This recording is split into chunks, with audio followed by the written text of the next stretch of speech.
Bienvenidos a la segunda parte del episodio de Un piloto cualquiera con el comandante Carlos Fortea. Si no has visto la primera, ya sabes que puedes verla en nuestro canal de YouTube.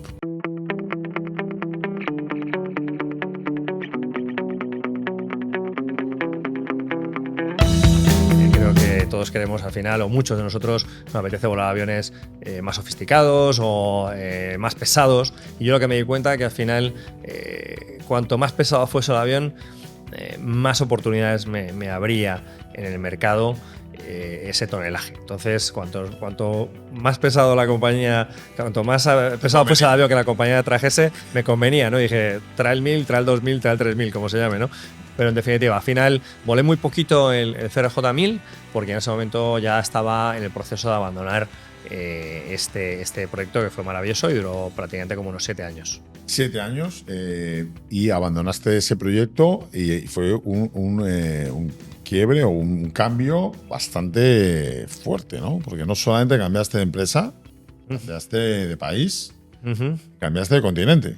Sí, la mezcla es explosiva, sí. Entonces, fue un bombazo, sí. ¿Cuál fue el siguiente paso? Pues el paso fue uno de los pasos más radicales y una de las decisiones más importantes que he podido dar en mi vida personal y profesional. Y a día de hoy, pues todavía mi familia en España, hablo de mi madre, de mi padre, mis hermanas, mis sobrinos, todavía me miran con cara de ¿qué hiciste, no? Porque nos abandonaste. Pero también, después de muchos años, han conseguido entender que lo que buscaba era pues, una proyección profesional.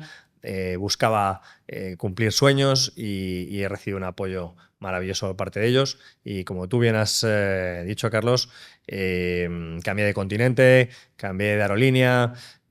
Fue un cambio que no sé si volverá a ocurrir un cambio tan radical en mi vida, ¿no? Y un cambio del cual no me arrepiento para nada y al cual también animo a muchos pilotos que en un momento determinado pues, se encuentren en esa zona de confort, que todos estamos cansados de escuchar esa frase, ¿no? Zona de confort. Pero yo no me daba cuenta de esos 7 años que yo estaba en mi zona de confort, quizás las oportunidades que estaba perdiendo de gozar lo que significa poner pues una pizca de riesgo a tu posición cómoda, ¿no? Porque bueno, pues había un acantilado que no veía más allá y cuando me asomé dije, wow, la aviación es gigante y es enorme. Y durante el tiempo que estuve en Air Nostrum había muchos amigos míos que no tuvieron la oportunidad de obtener o conseguir un empleo en España, pues como ya he comentado anteriormente, aerolíneas como Iberia lleva 11 años, o si no recuerdo mal, 10 o 11 años sin contratar pilotos y tuvieron que buscarse la vida por aerolíneas como donde yo acabé, que fue en Copa Airlines, la compañía de bandera en Panamá. Y yo tenía muchos amigos que trabajaban allí mientras venía a España de vacaciones. Me decían, oye, Carlos, ¿por qué no te vienes a Panamá? La compañía está creciendo.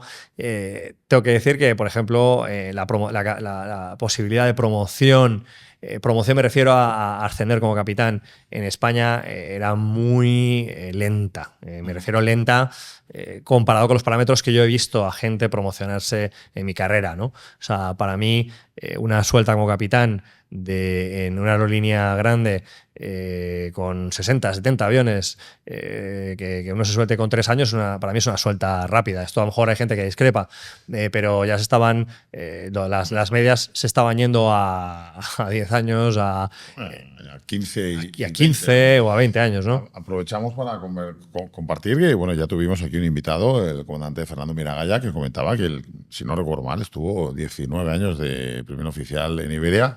Te recuerdo que si quieres ver ese episodio, por favor, puedes darle al link o entrar en el canal. Ahí Fernando Miragaya te puede explicar lo que es ser primer oficial por 19 años. Entonces, sales de ese área de confort. Y quería también mencionar, disculpe que te interrumpe, ¿no? Porque yo creo que hay un cambio de paradigma, ¿no? En aquella época, además, ¿no? Yo soy algo mayor que tú, pero yo creo que también viví ese cambio de paradigma, ¿no? Especialmente para los que han estudiado en un país y luego han estado de piloto en ese país, ¿no? Los que tuvimos que emigrar para estudiar, eso ya lo rompemos, quizás área de confort muy temprano en nuestras carreras, pero creo que a nivel mundial, y animo a todos los pilotos a que dejemos de ver el espectro de ser piloto a una determinada área geográfica, ¿no? A día de hoy tenemos la gran fortuna, y no siempre es así en todas las profesiones, hay profesiones que no tienen la libertad de movimientos que tenemos nosotros, y entonces es importante que los pilotos vean a nivel mundial, cómo está la aviación a nivel mundial, oportunidades profesionales, laborales, de vida a nivel mundial, y para eso es importante, como bien dice el comandante, salir del área de confort. Está claro que cambiar de país, cambiar de continente no es tan sencillo como agarrar un avión y cambiar, ¿no? Y hay requerimientos muchos personales, laborales, también legales. Sin embargo, la profesión de piloto es una de esas profesiones en las que los propios sistemas aeronáuticos ya contemplan bastantes mecanismos relativamente sencillos comparados con otras profesiones para la hora de moverse, ¿no? Y creo que ese es un paradigma que tú pudiste ver y vivir en primera persona.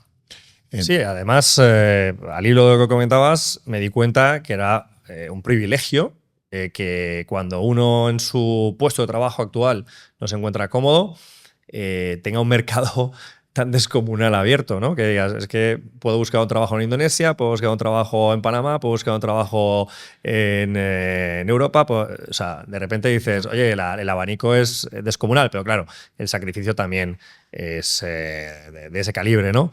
Entonces, bueno, ahí en ese caso seguí la recomendación de muchos amigos míos que tenía en la compañía de bandera de Panamá. Tengo que reconocer, como a título así interesante o divertido por mi parte, que no conocía las grandes maravillas de lo que es el país de Panamá.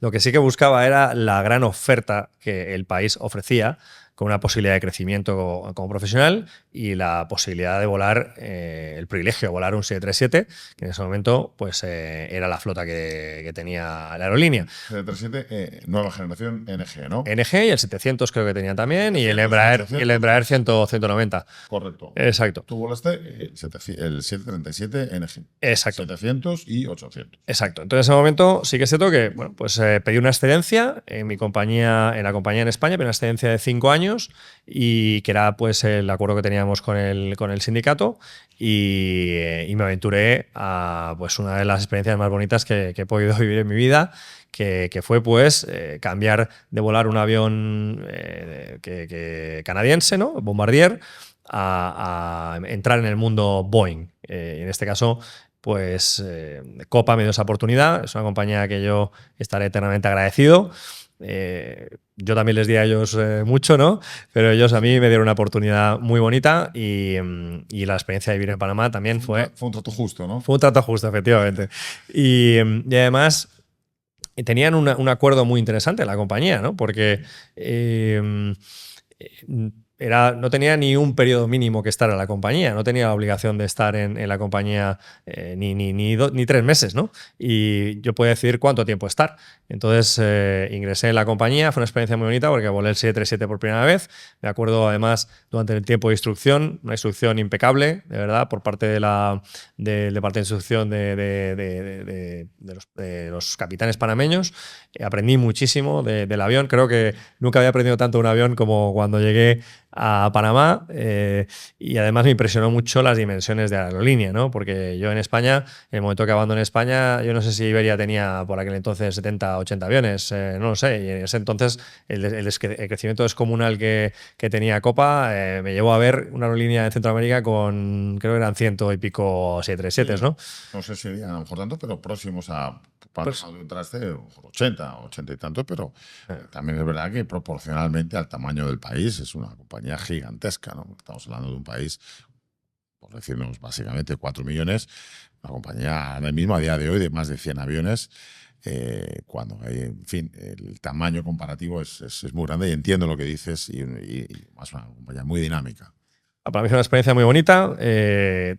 No tuve la oportunidad, mientras estuve en Copa, de promocionarme, porque seguí tomando decisiones, como lo que comentamos desde el principio de esta conversación, porque vi que las decisiones que uno va tomando le pueden llevar a una velocidad que a veces tienes que frenarla o adecuarla a tus necesidades, ¿no? En este momento yo estaba en un momento de mi carrera en el que quería tomar muchas decisiones y fui después ralentizando las decisiones, ¿no? Pero en este momento la compañía estaba creciendo, compañeros míos que llevaban en la compañía a lo mejor 4 o 5 años ya estaban soltándose de capitanes, pero durante el tiempo que yo estuve en Panamá volando el 737, yo siempre tenía un sueño más allá de lo que ha volado un 737. Estaba en una fase de mi vida muy ambiciosa y tenía el sueño de entrar en una aerolínea con, pues, de otras dimensiones, con otras flotas y avanzar con lo que era la posibilidad de volar un avión de fuselaje ancho. Entonces, y seguir quizás con la filosofía Boeing, pero con aviones de fuselaje ancho y con otro tipo de condiciones laborales y con otro tipo de retos. Entonces, literalmente fue, me acuerdo, un 27 de marzo del 2013, cuando yo entré en Panamá y cuando hice mi renuncia en Copa, en el Ministerio de Trabajo, fue otro 27 de marzo del 2015. O sea, cumplí 2 años. 2 años. 2 años literales. Y además, me hizo gracia porque tomé decisiones como ya afincarme aquí en Panamá, porque me enamoré de Panamá, me enamoré de los destinos de la compañía. Yo disfruté mucho y aprendí muchísimo. Pero bueno, tomé decisiones incluso de traerme mi coche de España a... Sí, tenía un coche muy divertido en España, me lo traje y cuando ya empecé a disfrutar de lo que era vivir en Panamá y lo que pensaba ya que jamás iba a ocurrir, porque yo hubo un momento en el que perdí la esperanza de entrar en una parte del sector aeronáutico que para mí era ya el sumum, ¿no? O sea, era como darle una especie de pincelada a mi carrera que yo no me quería quedar sin probar lo que era eso. Lo que pasa es que no era sencillo acceder a esa posición. Yo me acuerdo cuando renuncié en Air Nostrum, aquellos pilotos que no tenían horas de aviones de peso, más de 80 toneladas, nunca podrían aplicar o su currículum nunca se podría haber contemplado para acceder a plazas de aerolíneas de Medio Oriente, donde pues entraban pilotos que ya tenían esa experiencia y yo no la acumulaba. Yo la empecé a acumular en Copa, ¿no? Entonces yo me acuerdo que tenía compañeros que se quedaron en España, pues esperando su momento o viendo qué ocurría, y yo di el paso y me alegré de darlo porque al acumular horas de 737 en Panamá pude optar a lo que fue un currículum que estaba echando telarañas, un poco entre comillas, por decirlo así, en la página web o el departamento de recruitment de aerolíneas de Golfo Pérsico que yo llevaba mucho tiempo aplicando. Cuando yo menos me lo esperaba, de hecho estaba pues compartiendo esa experiencia, me traje incluso mi coche de España en un container, que fue un dolor de cabeza con los papeleos. En ese momento justo recibí un email para convocarme para lo que hasta el día de hoy sigue siendo la aerolínea donde he desarrollado mis últimos 10 años de trabajo. ¿Qué es? Que es Qatar Airways. Qatar Airways, basado en Doha. Fue un movimiento en dos momentos, ¿no? O sea, fuiste como buscando esa experiencia, ese cambio, romper esa área de confort, y de ahí 2 años intensos, me imagino, según has podido describir y me has transmitido, en Panamá, y posteriormente pasaste el proceso de selección. Tenemos que decir, cada vez que hablamos de un piloto entra en una aerolínea, especialmente aerolíneas ya consolidadas, muchos pilotos hablan de entrar pero realmente los procesos de selección son bastante potentes. No quiero decir con esto para descorazonar a nadie, solamente para poner el reconocimiento a todos esos pilotos, miles y miles de pilotos que hacen movimientos profesionales y se ganan sus plazas de vuelo, ¿no? Bien ganadas. Entonces, Carlos, vas a Doha, Qatar, hace aproximadamente ¿cuántos años? Pues justo en marzo de este año cumplí mi 10º aniversario. ¿Y qué avión te asignaron? Pues de verdad que yo al principio no me lo creía, porque bueno, Qatar Airways es una compañía con una flota muy diversa. Puede uno entrar ingresa en la aerolínea a volar desde un jet ejecutivo en su división de Qatar Executive con un G550, 650, creo que hay un 750 ahora. En definitiva, la versión ejecutiva. Puede uno ingresar en la flota Airbus o en la flota Boeing. Por aquel entonces la compañía tenía Airbus 320, tenía 330, 350 llegaron más tarde y 340 tenía. Y en la división de Boeing tenía 787 y 777.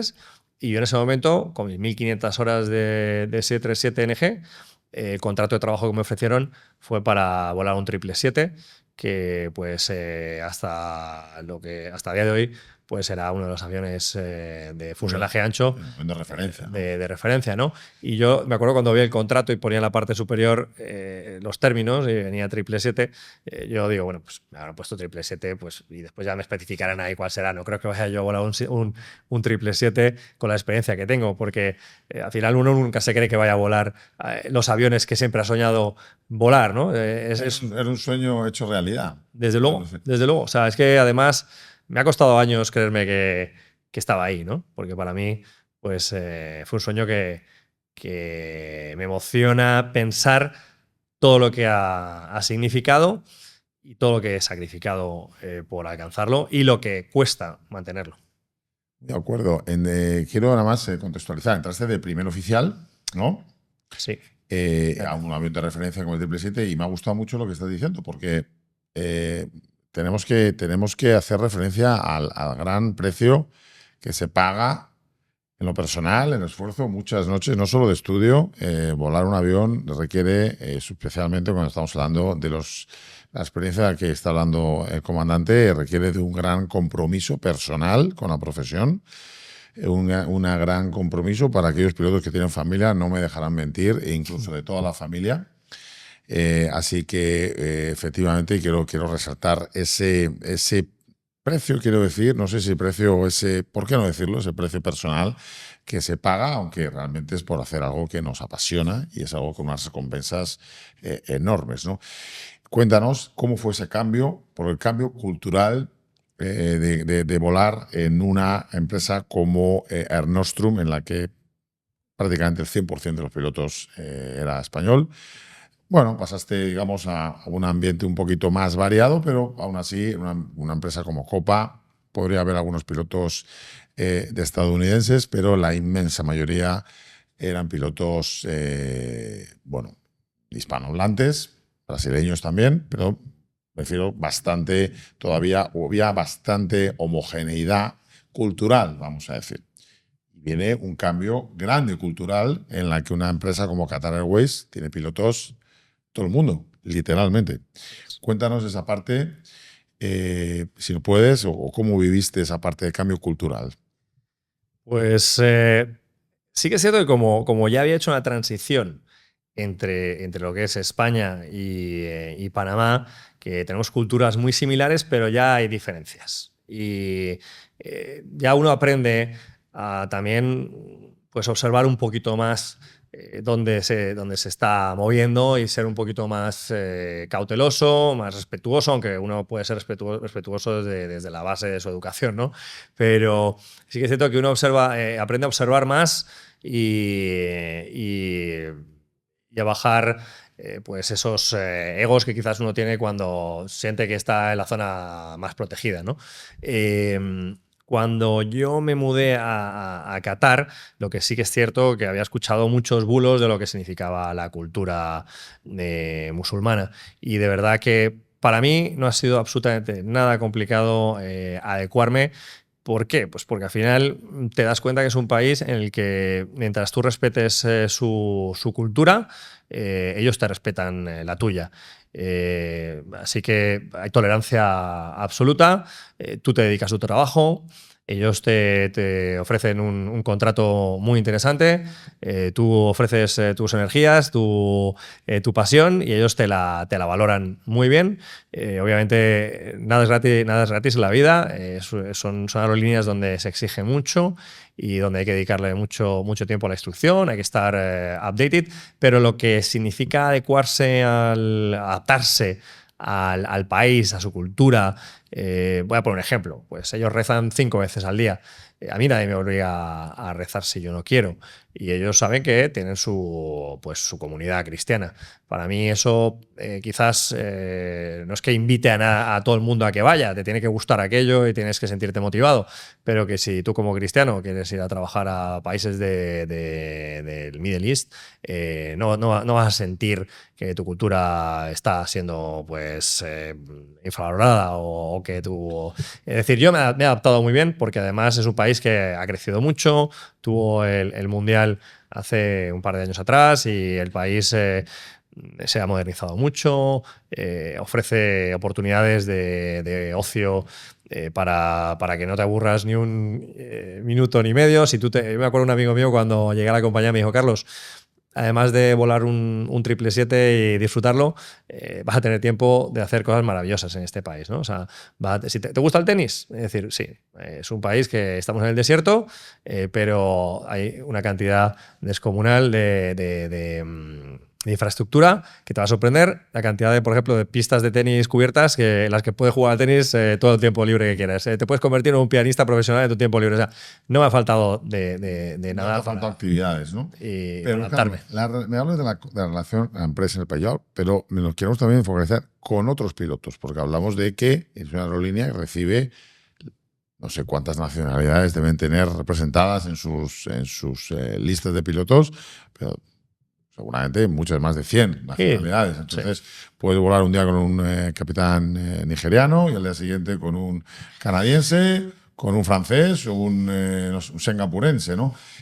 ¿Cómo fue esa adaptación o cómo fue esa experiencia, no? Sí, esto me recibí algunos consejos antes de entrar en las cabinas de vuelo de Qatar Airways, consejos que sigo aplicando hasta el día de hoy y creo que no han sido malos consejos, y si tuviese que darle consejo a alguien que fuese a desarrollar sus funciones como piloto en una cabina de una aerolínea tan multicultural, le diría absolutamente lo mismo. Y es, en primer lugar, obviamente tampoco es que nos pasemos el día hablando de temas insignificantes en la cabina, pero hay momentos en los que pues, en un vuelo de 15 horas, con el ser humano que tienes a tu lado, pues entablas una conversación. En muchos lugares del mundo, incluso en el ambiente más básico, te dirían esto, pero en un espacio tan pequeño, con culturas tan distintas, siempre a mí me recomendaron, por ejemplo, evitar temas controvertidos, como puede ser religión, puede ser política, ¿no? O sea, en una cabina de vuelo con tanta multiculturalidad, cuanto menos toques este tema, pues menos posibilidad de controversia pueda haber con el compañero con el que vuelas, ¿no? Que son gente, obviamente, pues todos tenemos educación, todos tenemos un nivel de formación determinado y evitas conflicto, ¿no? Pero puedes ocasionar momentos incómodos que no son necesarios, ¿no? Bueno, en un ambiente laboral creo que hay temas que mejor no tocar y se puede hablar de otras sí, cosas, ¿no? Muy de acuerdo. Llevas 10 años y todavía en ese momento eras primer oficial, ya con una alta experiencia, Metroliner, 7 años en el Nostrum, 9 años volando el 37, entraste 777, conoces ya, se te abre esas grandes ligas que hablas. Bueno, podríamos definir qué son grandes ligas y seguramente podemos tener, y eso es una buena pregunta para aquellos pilotos profesionales y no pilotos que nos digan, según tú, qué es una grandes ligas o qué empresa para estar en las grandes ligas, pues es una frase muy comúnmente usada, ¿de acuerdo? Según tú, déjanos en los comentarios. Inicias tu carrera en Qatar Airways, primer oficial, 777, y ¿cuándo te llega la oportunidad de ser comandante? Pues ha sido un proceso con mucha incertidumbre, porque, y lo sigo viviendo a día de hoy con muchos compañeros que respeto muchísimo y que siguen todavía esperando su oportunidad, y estoy convencidísimo que les va a llegar, pero es algo que a veces lo dialogamos entre nosotros, ¿no? Oye, mira, la compañía te contrata y te da la posibilidad de promocionarte, pero hay muchas variables que no controlas. Entonces, esta aerolínea en especial tenía una oferta laboral que se suele llamar Fast Track, que es para gente que tiene experiencia considerable, pues la compañía lo contrata con este fast track a modo atractivo. Es una manera atractiva de contratarte porque tú esperas que tu promoción vaya a ser rápida. Yo no fui contratado con este fast track, por lo tanto yo sabía que mis tiempos de espera eran superiores, ¿no? Pero tampoco tenía ninguna prisa. ¿Por qué? Pues porque entré con una edad que no es, yo creo que recuerdo tendría 31 años o 30, ¿sí? Y me parecía que entrar a un 777 con 31 años, pues tenía mucho que aprender. Tenía mucho que observar y todavía me tocaba cruzar el Atlántico, me tocaba cruzar el Pacífico, me tocaba ir a Asia, me tocaba ir a Estados Unidos, me tocaba operar con tormentas de arena, me tocaba hacer deshielos en Chicago, me tocaba hacer operaciones, cruzar los Himalayas. Es decir, yo no tenía ninguna prisa por ocupar una posición que sigo respetando mucho, la del primer oficial, la del capitán, la del ingeniero de vuelo, cualquier posición, pero la del capitán no tenía ninguna prisa porque, como dicen, las cosas del palacio van despacio, ¿no? Entonces, una compañía como esta, como todas, ¿no? Pero bueno, una compañía muy delicada, con muchos procedimientos y cubriendo muchas regiones geográficas con mucha legislación, con mucho procedimiento específico. Yo dije, oye, mira, voy a estar muy cómodo con los tiempos de espera que a día de hoy se experimentan, ¿no? Yo contaba siempre con unos 6 años mínimo de espera, acumulando experiencia a la derecha, un 777, para que se me ofreciese la posibilidad de soltarme como capitán. Las variables que uno no controla, pues llegaron, ¿no? Y fue la pandemia. Entonces, la pandemia retrasó los planes, yo creo que de mucha gente y ojalá, pues, y fíjate al final cuál fue el hándicap para mí, ¿no? Tener que esperar pues 2 años más para soltarme como capitán. Pero la suerte que tuve de estar, entre comillas, volando durante la pandemia, pues fue muy duro también, pues es que a los 2 años de pasar la pandemia y seguir apostando por continuar en esta aerolínea y viendo la luz al final del túnel, dije, oye, pues después de mis 7 años prácticamente en Air Nostrum, más el año del Metroliner, 8, más otros 2 en Panamá, 10, más los 8, 18 años a la derecha como primer oficial, me llegó mi turno, ¿no? Y un turno que pues nunca me desesperé porque llegase, pero siempre, desde que supe que se acercaba, obviamente me quise preparar lo mejor posible para no dejar pasar la oportunidad. Tampoco sabiendo que cuando la oportunidad se presentase iba a ser, me la iban a dar y me iban a decir, usted está esperando 8 años, aquí firma, ¿no? Yo sabía, fue un momento muy bonito, pero también fue un momento en el que dije, wow, he esperado 18 años para que esto llegase y ahora de repente en un vuelo que cometa un error o un problema de instrucción que tenga, se puede ir este sueño al garete, ¿no? Pero bueno, volviendo a la pregunta, sí, he estado con compañeros que, por ejemplo, llegaban muy ansiosos por obtener su capitanía, su promoción, y yo lo respeto. Yo, como curiosidad, tengo un muy buen amigo mío de una nacionalidad asiática que continuamente, cada vez que me veía en despacho de vuelos, me decía, Carlos, ¿sabes algo de nuestro ascenso? Porque teníamos números de empleado muy similares. Le decía, mira, yo no sé nada, pero sé que está cerca. Cada día está más cerca. Entonces quiero estar preparado y cuando venga, pues... Y es increíble porque así es como funciona esta carrera y la verdad es que cómo funciona la vida, ¿no? Hablabas de tus 18 años de primer oficial y estoy seguro que en esos 18 años tuviste muchos compañeros que habían obtenido sus promociones a capitán antes, obviamente en otro tipo de aeronaves, pero tú como tuviste un camino, vamos a decir, diferente, muchos años de primer oficial en diferentes empresas, pero finalmente cuando te llega tu ascenso te ascienden en una aeronave de referencia como el 777, no tienes que pasar por esa comandatura de avión más pequeño y luego ir escalando rangos, sino obviamente por la idiosincrasia y por tu experiencia previa, de repente te haces tu promoción como comandante joven, especialmente en el tipo de avión y en el tipo de operación, ¿no? Carlos, y entonces, actualmente, a futuro, quedan muchos años por delante, Ojalá. ¿Cómo te ves en los próximos 5 o 10 años?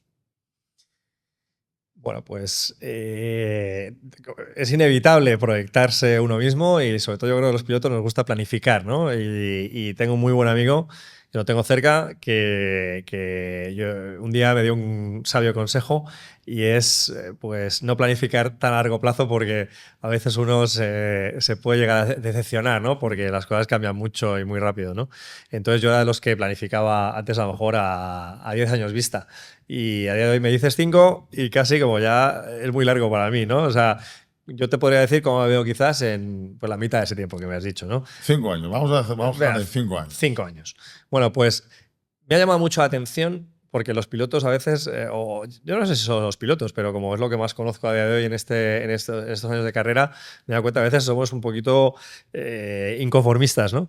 Entonces, esperas toda tu vida soltarte de capitán, ¿no? Y te das cuenta que cuando te sueltas de capitán, resulta que no tienes bastantes horas para, si te apetece moverte en una aerolínea o tal, tener tus 2.500 horas mágicas que la gente te dice que necesitas para moverte a otra aerolínea.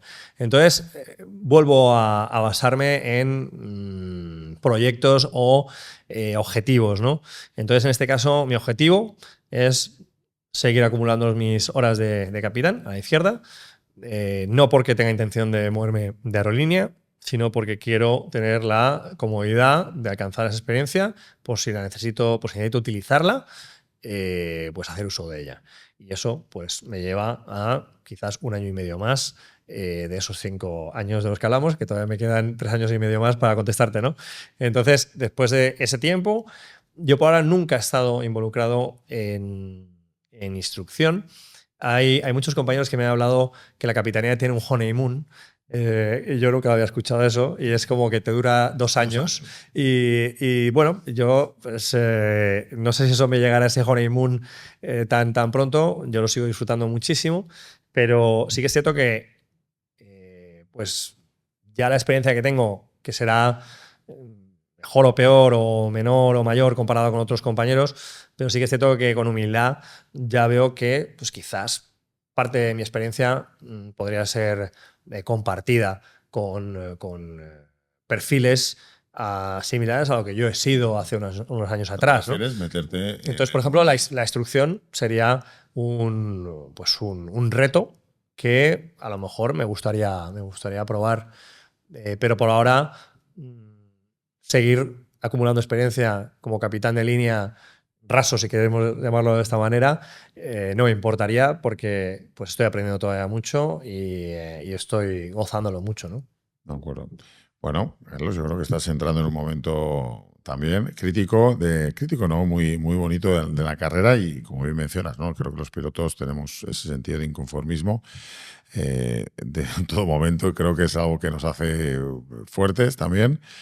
Y en cualquier caso, Carlos, quiero agradecerte mucho por habernos compartido tu experiencia, tu vida profesional.